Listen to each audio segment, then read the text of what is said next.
சென்னை மெரினாவில் 17 லட்சம் ரூபாய் கொள்ளையடிக்கப்பட்ட சம்பவத்தில் கொள்ளையன் அளித்த வாக்குமூலம் அதிர்ச்சியை ஏற்படுத்தியுள்ளது. மகாதீர் முகமது என்பவரிடம் 17 லட்சம் ரூபாய் வழிப்பறி செய்யப்பட்ட சம்பவத்தில் விஜயராஜ், பவா, அருண் தமிழ்ச்செல்வன் ஆகிய மூவர் கைது செய்யப்பட்டுள்ளனர். இதில் பவா என்ற கொள்ளையன் சேவல் சண்டை சூதாட்டத்தில் ஈடுபட்டு ஏற்பட்ட 4 லட்சம் ரூபாய் கடனை கொள்ளையடித்த பணத்தில் அடைத்ததும் 1 லட்சம் ரூபாயை மது குடித்தே தீர்த்ததும் விசாரணையில் தெரிய வந்துள்ளது.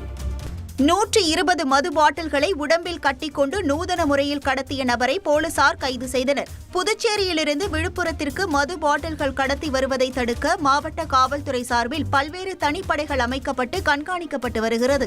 இந்த நிலையில் விழுப்புரம் பழைய பேருந்து நிலையத்தில் போலீசார் தீவிர ரோந்து பணியில் ஈடுபட்டனர்.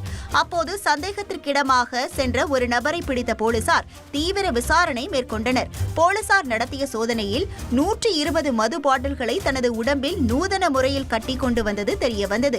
இதனையடுத்து மது பாட்டில்களை பறிமுதல் செய்த போலீசார் கடத்தலில் ஈடுபட்ட நாகமணி என்பவரை சிறையில் அடைத்தனர்.